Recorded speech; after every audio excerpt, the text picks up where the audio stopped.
Damn, dude. Only got 23 points for that. Feels bad.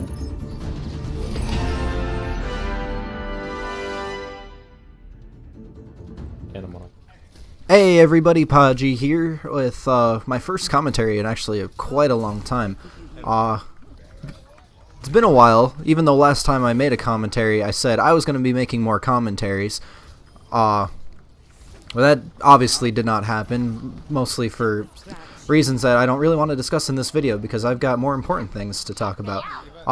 So now I've been posting POVs of like big milestone moments of my time in Overwatch. Time I hit Masters, time I got my first golden gun, as you can see on screen.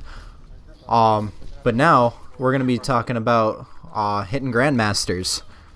Because honestly, I feel like that's a pretty big accomplishment, especially for someone like me who just like, I've never really been someone who's been this high up ranked in a competitive game. You could say that in my time in TF2 I was up there hitting gold at some point, but it just doesn't feel as significant as what I was able to do here.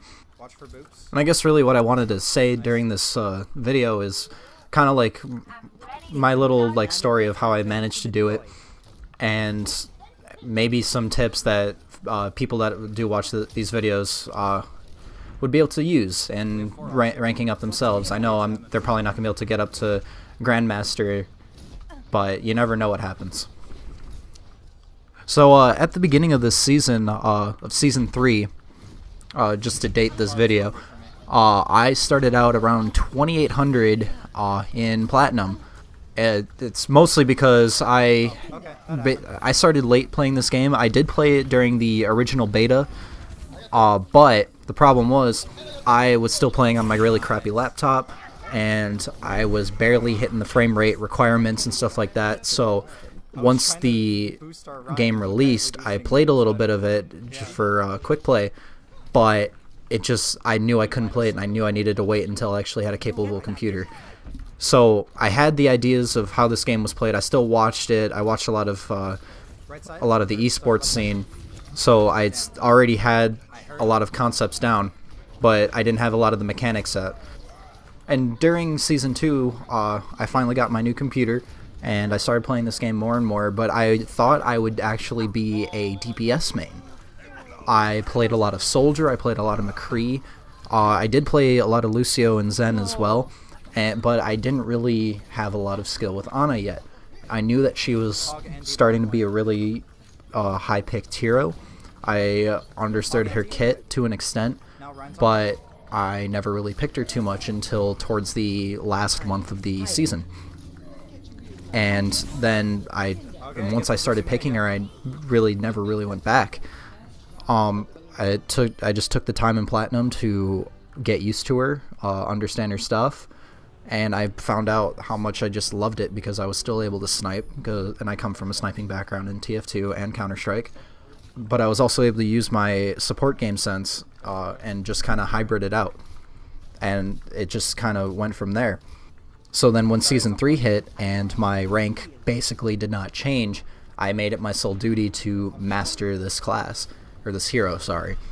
I played a lot of 6-stack with my friends from TF2, and I got into like low-mid diamond, and that's when I really started to solo queue and duo queue and try to meet new people in the community, because I was finding that 6-stacking all of the time was not really working out, especially if we were going up against a 6-stack who was more of a team rather than just a group of friends.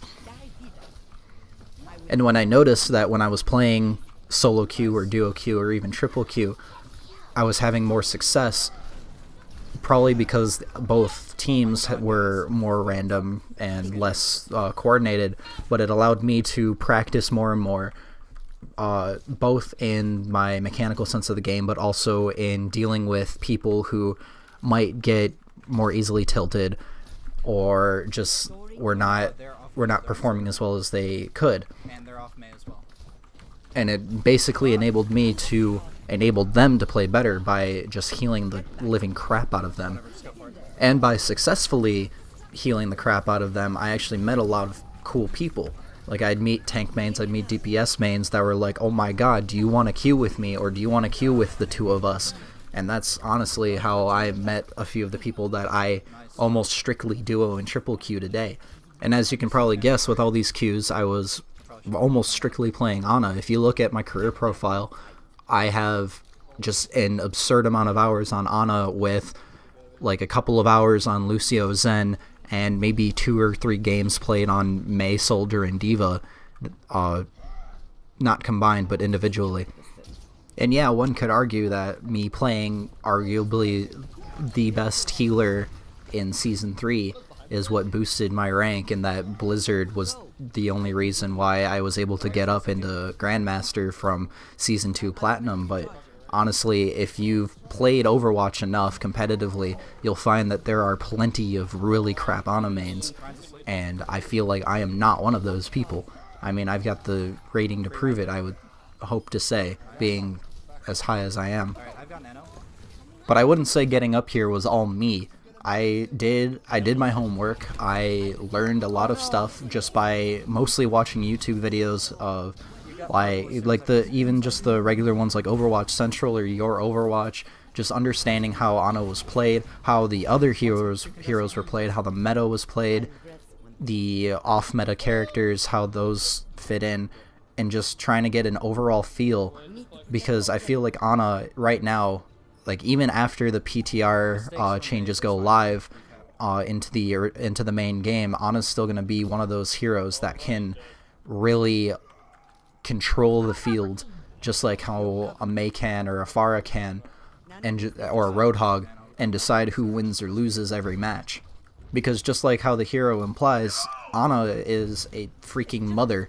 She, like, all of her voice lines have some kind of like, I will keep you healed, don't worry, I've got you, all that stuff. And then all of her things about being a mother to Pharah. Like, you have to play her as if you are the mother of 5 children, and those 5 children are probably gonna bitch if you don't heal them properly. You're every now and then you're gonna have a Diva or a Reinhardt that just wants to charge in, take damage, and then tell you that you're DPSing even though you have 9,000 heals and 800 damage. Yes, that has happened twice already in like the past week. It's really funny.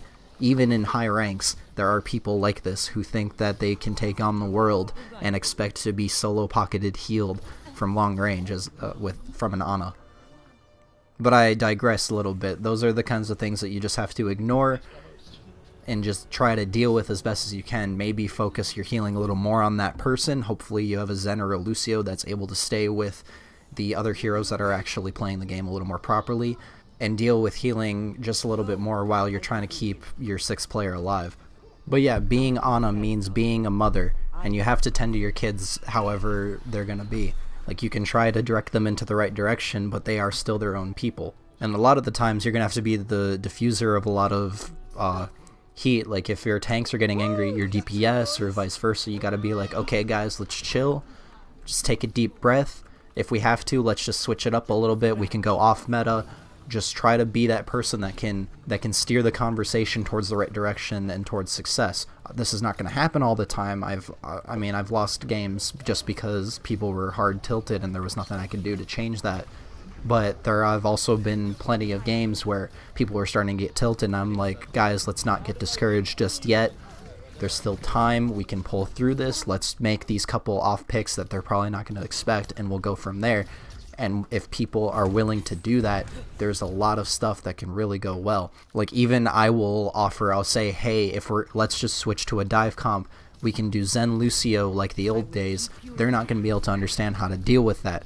And we did this on Numbani one time. I played Lucio. I think actually we did have an Ana for that one specifically, but it wasn't me. I was staying on a lot of speed and only healing when I had amp up, and letting our Ana do most of the healing. And we were just making sure that their tanks were unable to really do anything to us while we dove all around and were just super speed. But yeah, that's just what you have to do as an Ana, or even just as a player of this game in general, is understanding that there are other people in this game and that you can only do so much as one person out of 6 people.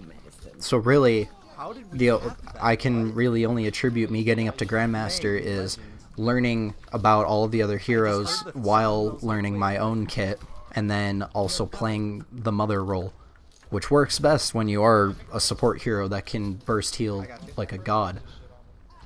Like seriously, Ana's amazing, and I don't even think that the Bionade nerf is going to change that. Hopefully, but yeah, that's all I really have to say right now. Hopefully in the future I can make more videos specific to anything that someone wants me to talk about or anything that I have to say.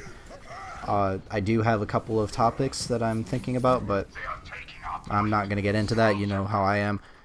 But yeah, it's good seeing you guys. If you guys see me in a game or something, quick play or comp, it's okay to say hi. Like, people do that all the time. People recognize me from TF2.